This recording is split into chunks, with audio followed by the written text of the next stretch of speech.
Caroline Bellenger was never an entrepreneur. Never. Okay. I never had that on my radar until I was 50 odd. Probably 50 when I started, the last 5-6 years. So for me, I experienced childhood sexual abuse. I had 20 years of addiction and mental illness, right through from my 20s till I was 40. I did 6 months of rehab. I was a single mum at the time, and I just recently celebrated 15 years sober. So that was the first, which I'm incredibly grateful for.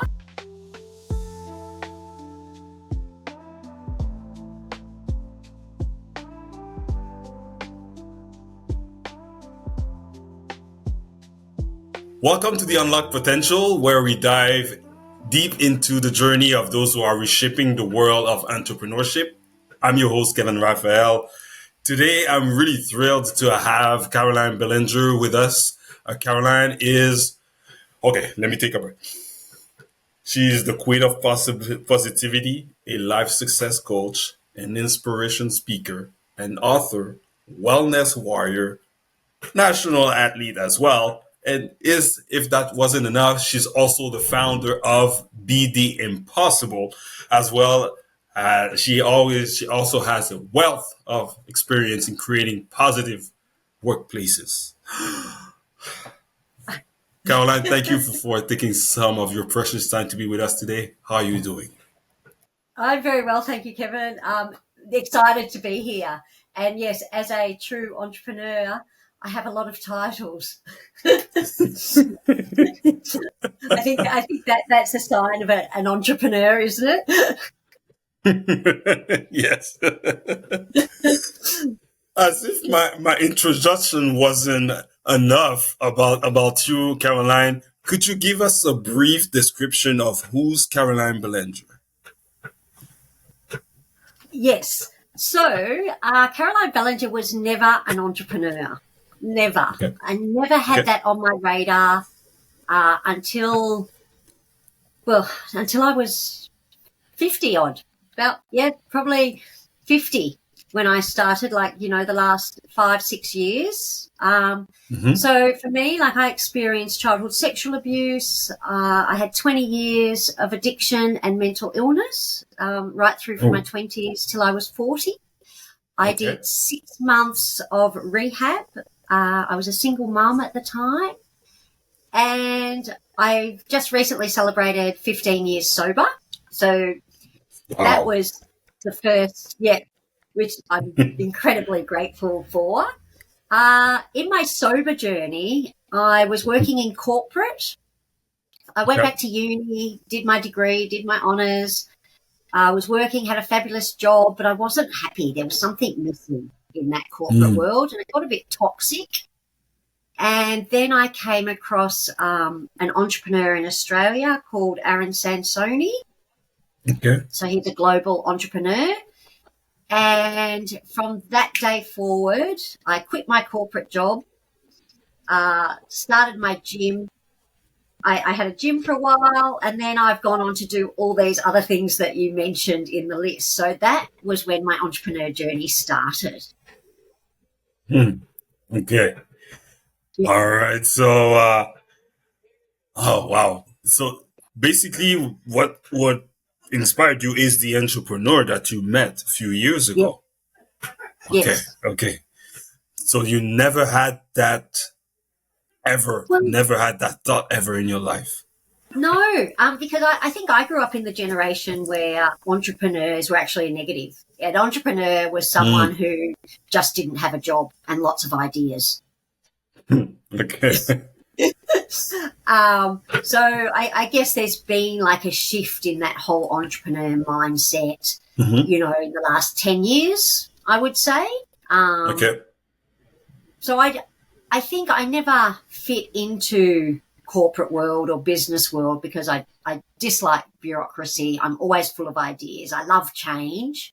So I probably always was an entrepreneur. I just never knew it until I met someone who was and went, oh, where has this all been all my life? I so relate to what you're telling me. Okay. And what exactly opened your eyes on entrepreneurship when you met him? Yeah. I would say, look, and I laugh because I business coach as well now for the Aaron Sansoni group. And, like every entrepreneur, freedom and money. Like that's, at the core of what we want. Mm-hmm. When we get into entrepreneurship, we find out we lose those quite quickly. and it then takes a while to obtain them. Mm-hmm. But I think what I love about entrepreneurship is the journey, the taking risks, the trying new things, being okay when something doesn't work and just moving on to the next thing, which I think inspires an amazing personal growth from entrepreneurship because you have to take risks. You can't sit in your little comfort zone of your 9-to-5 job. Nope. And it's, and success isn't linear. In my journey, I've had like my ups and my downs and my ups and my downs and my ups. But the downs get easier. Like I almost get excited. I almost get excited when there's a downward trajectory because I think, because it's like, there's something exciting ahead. Okay. That's true. Yeah. That's true. That's true. The ups and downs that you were talking about. That's what the first thing that I was thinking of when you were saying that the downs were getting easier. I was saying, is it because you've been through low points in your life before even before your entrepreneurship? Actually, you've been through low points, and is it because her past experience, she passed through it and she realized, well, there's something good that's gonna come out of it. So that's what I was thinking, and you basically said that. So I was okay, yeah, definitely. What I've learned, and coming from a trauma background with mental illness and addiction, I had a lot of limiting beliefs and low self-worth.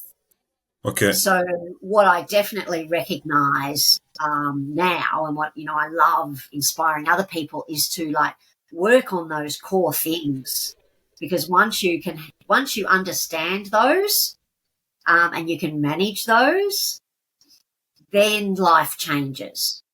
And I think what I love about entrepreneurship is we're always confronted with challenges in our lives as an entrepreneur.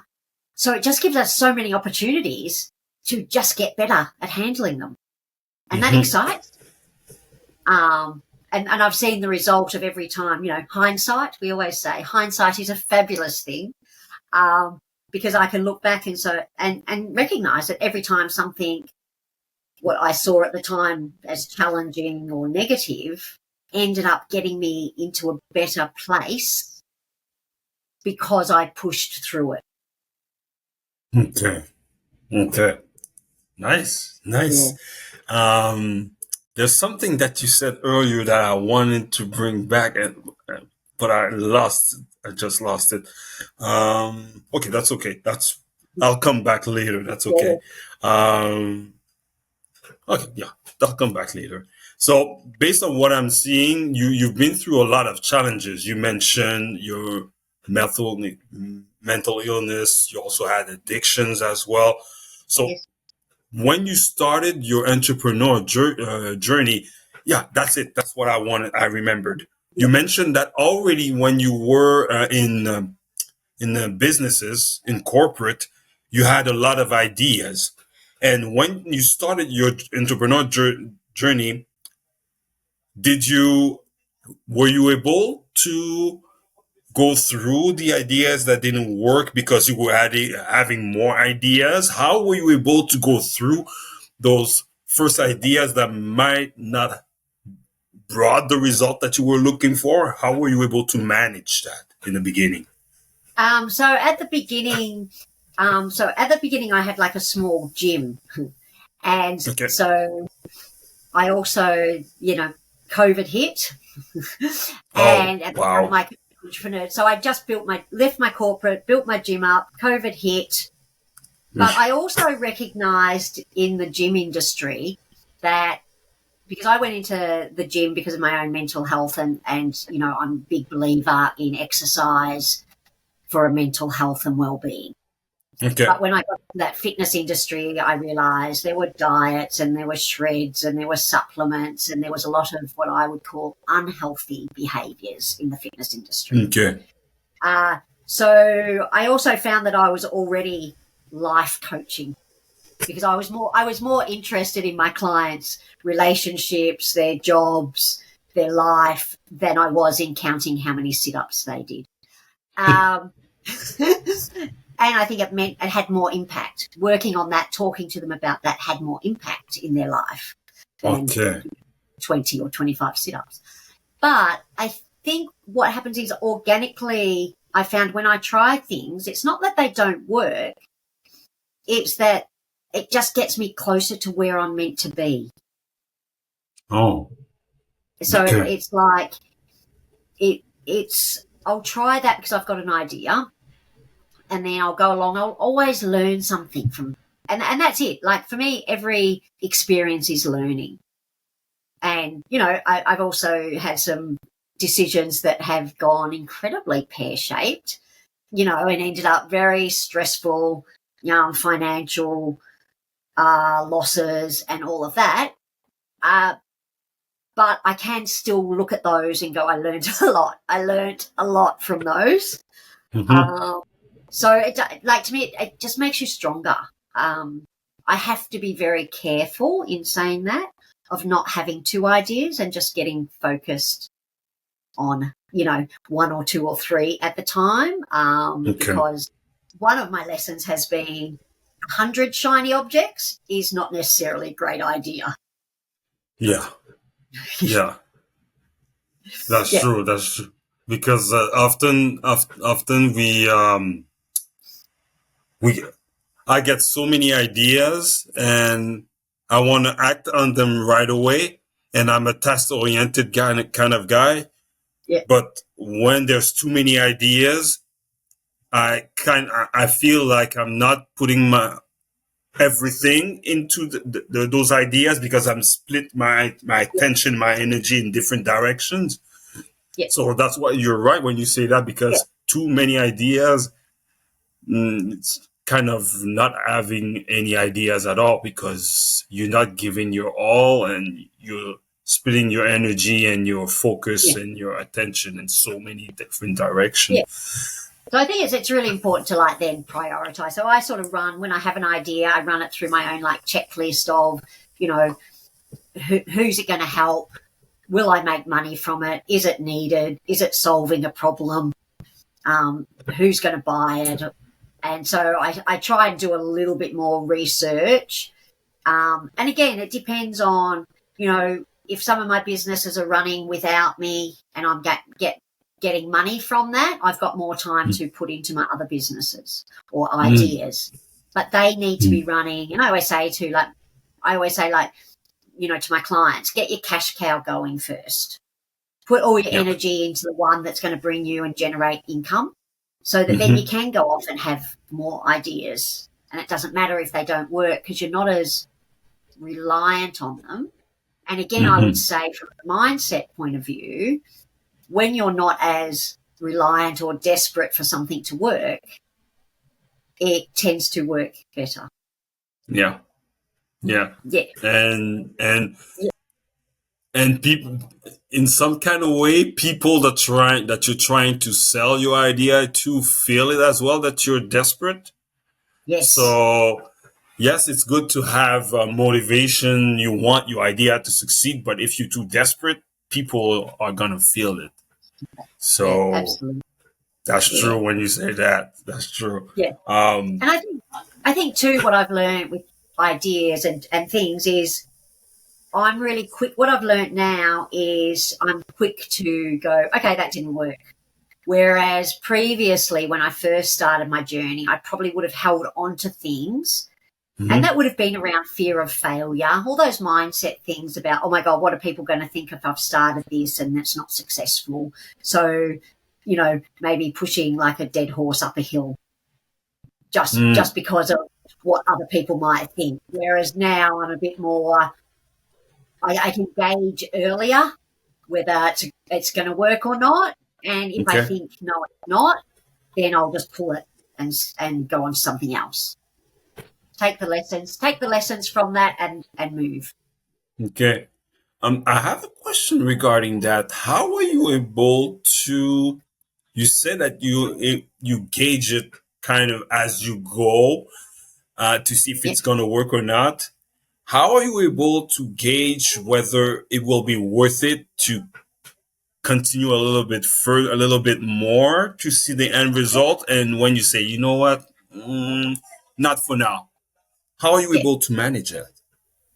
So I guess a good example, over COVID, I set up a virtual assistant business because I have like a background in a bit of IT and things like that, and everyone needed IT at that time.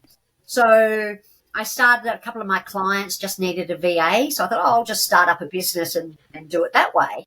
Okay. And then over time, I had more focus in other areas that were making more money, and I didn't have the time and energy to put into this. I had a few challenges with a couple of the VAs, so it just got a bit hard. And then came out of COVID, it wasn't as needed because, well, not that it wasn't as needed, there was a lot more competition in that area. Okay. As well. So it was really just a side gig that I was testing and helping my clients. Then I was like, well, it wasn't really something that brought me a whole heap of joy. It was just more a service.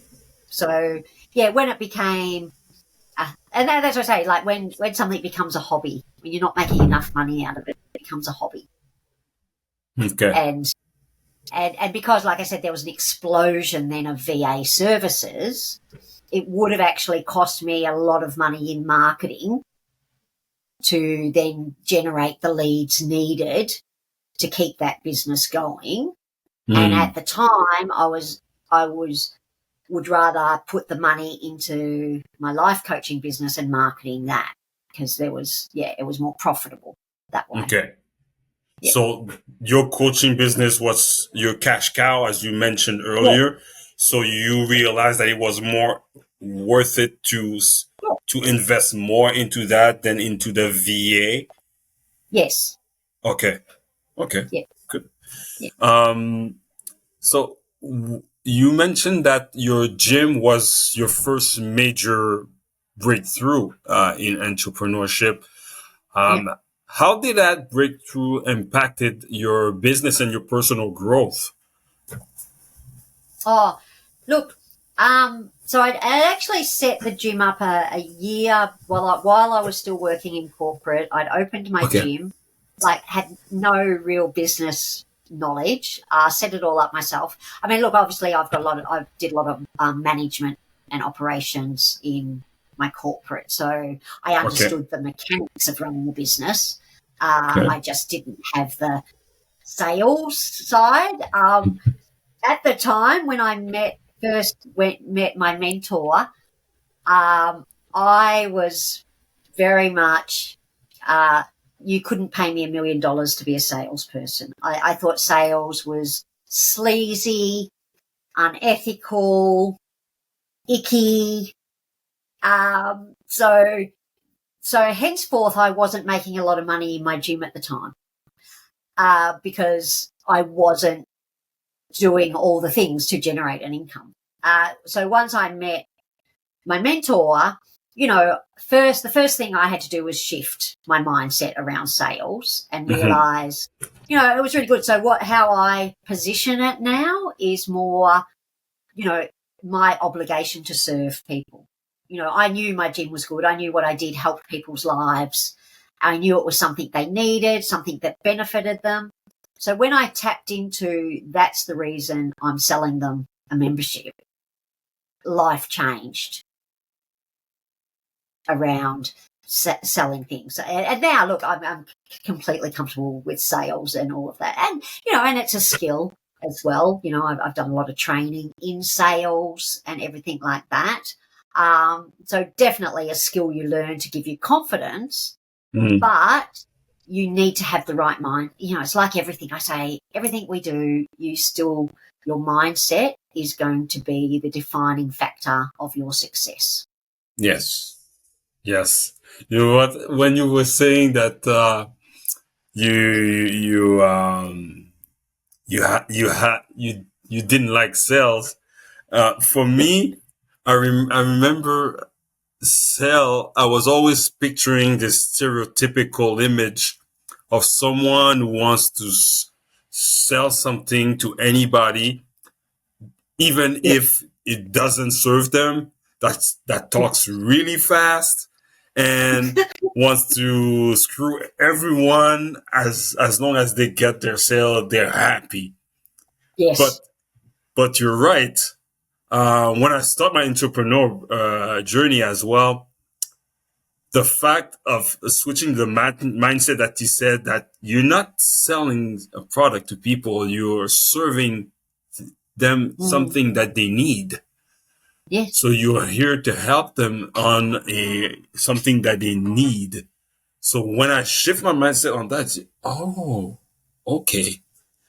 So that's so true what you said. Sale is a mindset. I've been in shops and things ready to buy things, and then the salesperson has just gone and gone and gone, and I've walked out. I just go, I'm like, you had me at hello, I'm buying. I didn't need, the minute the sales pitch came, I'm like, yeah, all right, lost me. But again, because they were that type of sales where they were just pushy and not listening to the needs of the client. That's so true. Because when a good someone who's good in sales is able to listen to what the person is saying, and if what you're offering helps answer the rebuttal that you have, well, that's good, but you still have to listen to the person's point of view to realize if what you're offering is something that they need, or that might not be what they need, but this could be what they need instead. Yes. So that's so true when you said that. I'm going to ask you a few questions that are out of what we've been talking about. I am a specialist into creating social media content.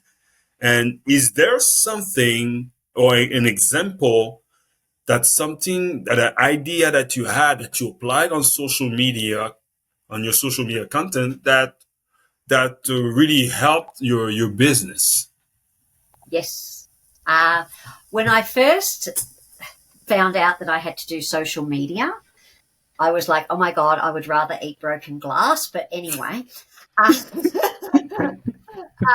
I'm like, even though people would look at my social media and go, oh my God, Caroline's so outgoing and, confident, but I actually don't necessarily like the attention. Again, I do it because it's a vehicle to help serve people and my obligation. But when I first started, I was very much, the perfect picture, redo everything, have to have makeup on, have to have my hair done, do 5 takes or pick the perfect picture.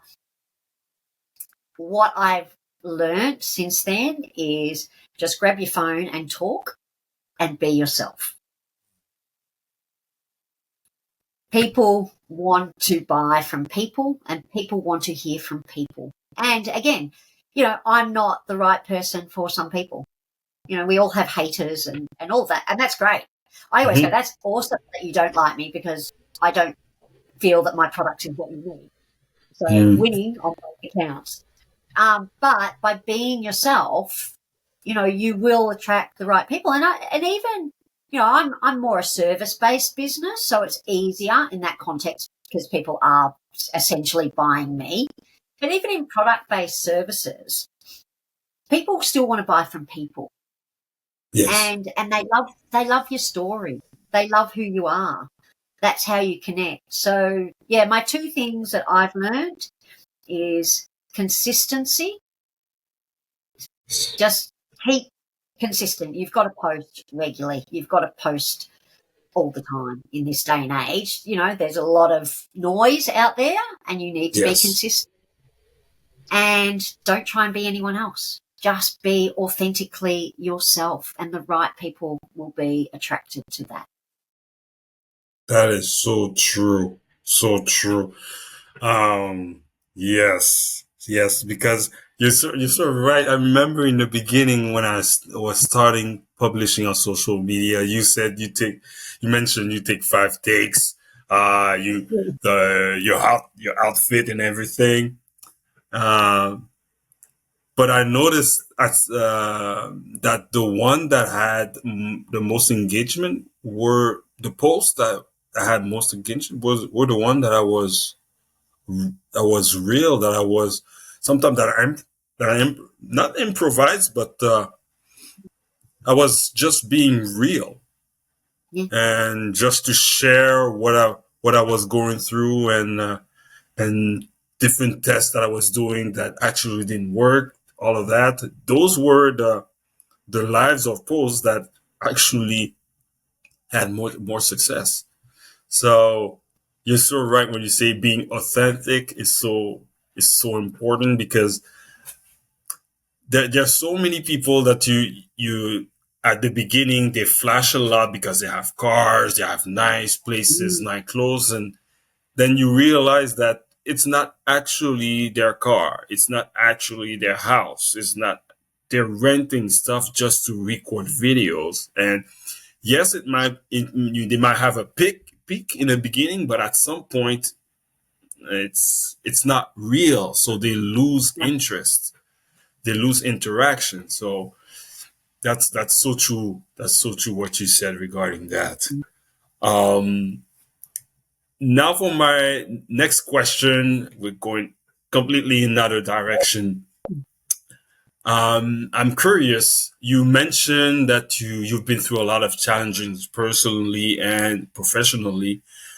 Were you it were Is spirituality a tool that you use to help you going through those challenges, or you use other things that helped you going through the challenges that you went through?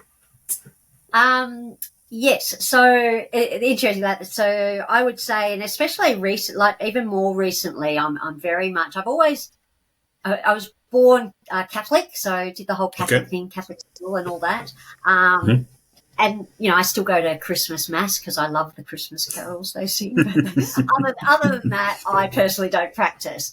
But I have a huge connection to energy. So I do a lot. I've been doing a lot of work in the past 12 months, especially 2 years, on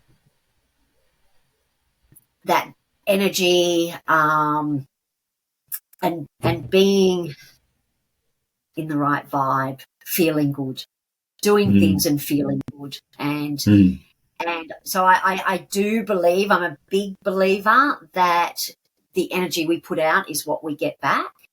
And I think it goes even deeper, where I guess what I'm working on now, I feel is like another level where there's all that subconscious things of energy that we put out that we don't necessarily know we're putting out, which still blocks some of the good energy coming in. I'm really I'm very kinesthetic, so I'm very sensitive when I meet people, go to a event or anything like that. Like I'm always conscious of how it makes me feel. And so I would say definitely when I'm in those challenges, especially even so more now, I definitely have to sit. I do meditations every morning at the beach. And I sit and I always go, no matter what is happening right now, it will work out and everything good is happening. and keeping in that energy and going like, the universe is looking after you. The universe is, or sometimes I go, okay, universe, when it is a challenge, I go, interesting, universe, what lesson haven't I got just yet?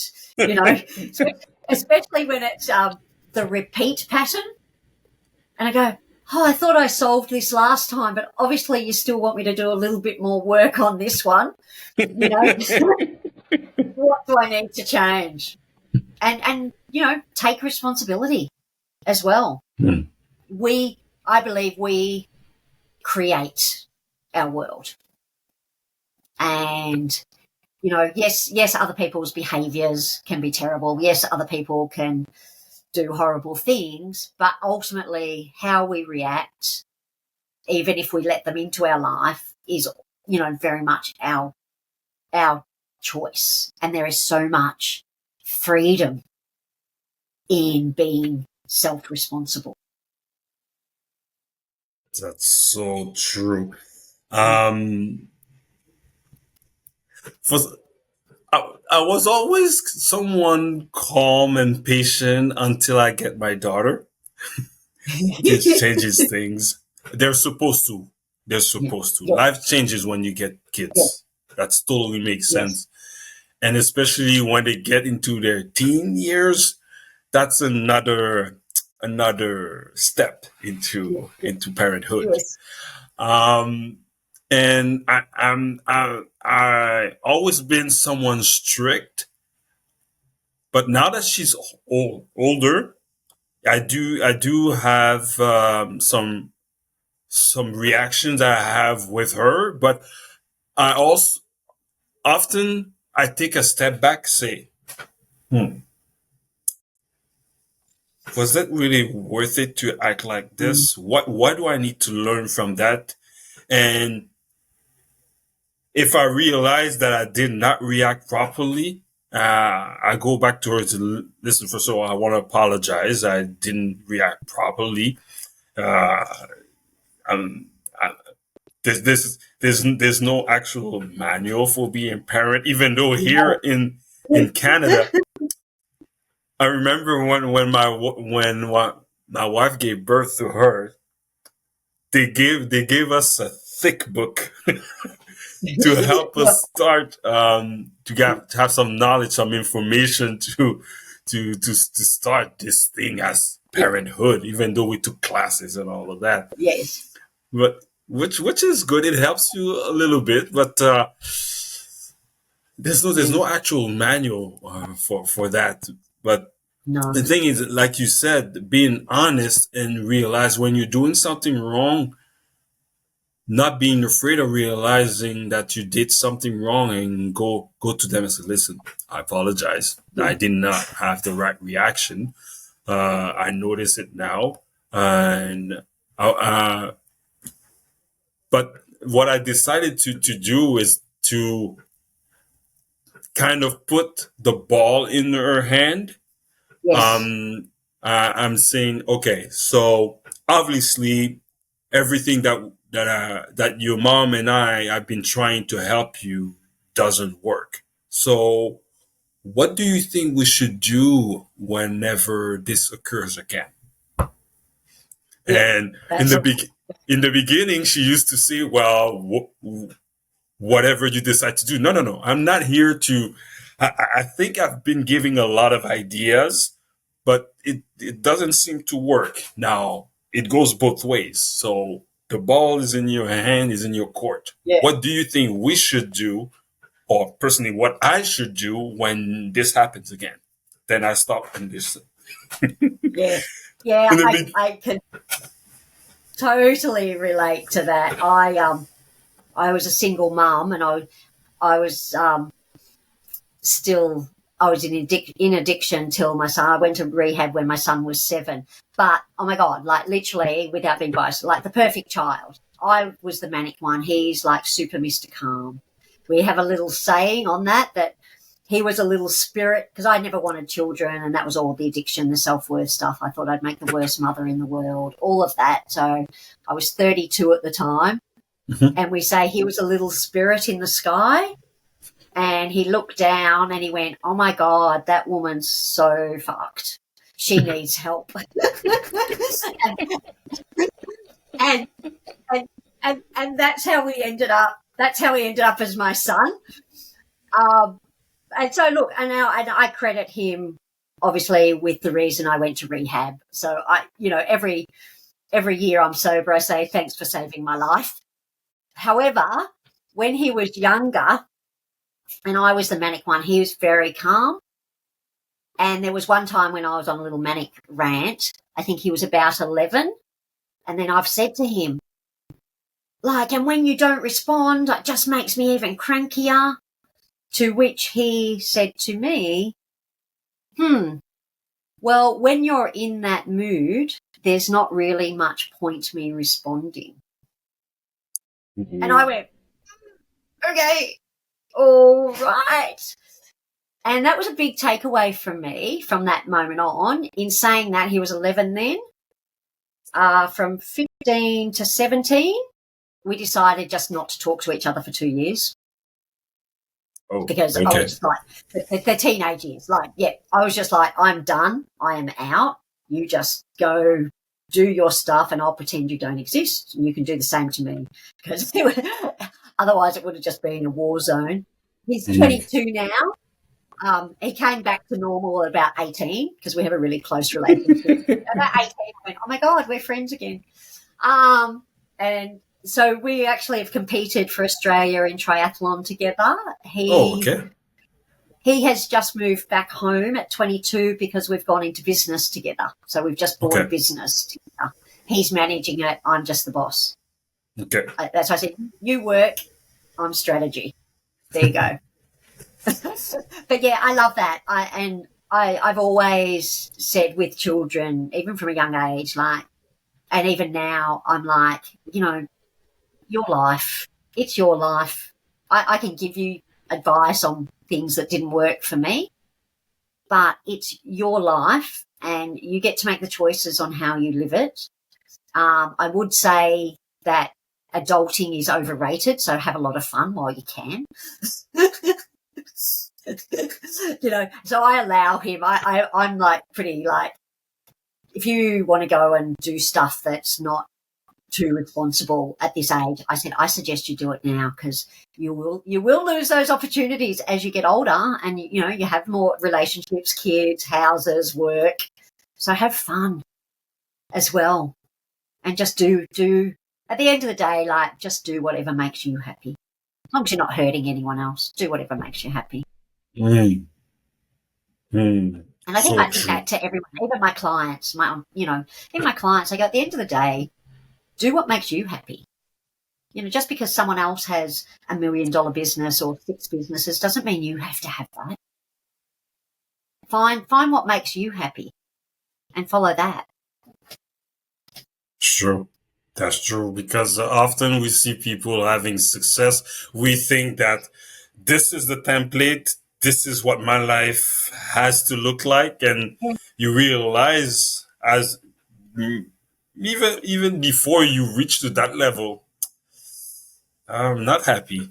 I thought that was what I was looking for, but actually I don't. No. And there's a lot of people at that level who look happy, but they're not. That's the real, and social media, is a big platform for comparison, which, let's hopefully try not to.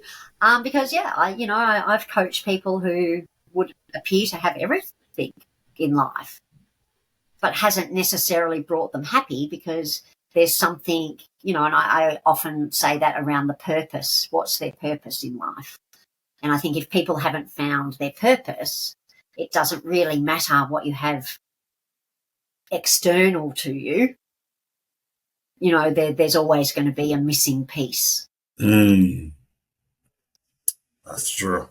That's true. And when you have something missing, it could lead into troubles, let's say. Yes. Yeah, well, you try and fill it with other things that usually don't work. Yes. Yeah. That's true. As one last question for you, Caroline, is there anything exciting projects or goals that you're working towards in the near future? Yes, I am looking at releasing a new coaching program for women. I'm really excited about that. I'm heading to America in December for an award, and I'm looking at launching. I would love to move more global and help more people. So that's all good. And then in a couple of weeks, I'm also representing Australia again in triathlon. So Still with your son? no, he's not doing this one. He Okay. was, yeah, just by myself this time, solo. Okay. Yeah. Okay. Good. So like lots of things. Yeah, lots of collaborations and partnerships and working with people, which I love as well. Just for me, it's all about just trying to have an impact in the world and make the world a better place and help people. Good. Well, I wish you good luck in those projects, thank you. and also for your triathlon and your upcoming project. So for those who want to stay in touch with you or want to contact you for the services that you provide, how can they reach you, Caroline? Yep, my website is www.carolinebellenger.com. And I'm on social media, Instagram, Facebook at Caroline Bellenger Official, and TikTok, where I might even do a dance or two occasionally, Caroline Bellenger, and same LinkedIn, Caroline Bellenger. Awesome. Well, again, Caroline, thank you very much for taking some of your precious time to share your knowledge and your what you learned from your life, and to share that with us. It's been really interesting and really entertaining, and a lot of things that are sometimes we make our life complicated, and actually it's simple. So there's a lot of what you shared with us. It's quite simple stuff. It's just that for some reason we think that we have to create we think it's rocket science, but actually it's not. No. Yeah, thank you, Kevin. It's been a pleasure. I've had a lovely chat. Lovely to get to know you a bit more too. Yeah, agreed. And, I think I was the queen of overthinking everything. And I have definitely realized that simple is better. Simple is much better. Especially, like I said, as an entrepreneur, if we've got lots of things happening, but keep it all simple in how we think about it. Yes, that's so true. So quick, just to let people know that, as I mentioned earlier, I'm a specialist in social media content creation. If you need help, don't be afraid to reach out to me. You can click on the link in the comments to reach me, and I will also put Caroline's contact information on the description of this video. Thank you, everyone, for tuning today into the Unlock Potential Show. Join us next time as we uncover more stories of innovations and success. Don't forget to give us a thumbs up, press the subscribe button, and ring the bell so you won't miss our next episode. If you have any comments regarding what we talked today, don't be afraid to write them below. And remember, every big journey begins with a small step. Let's take that first step together here at Unlock Potential. See you on the next episode, everyone.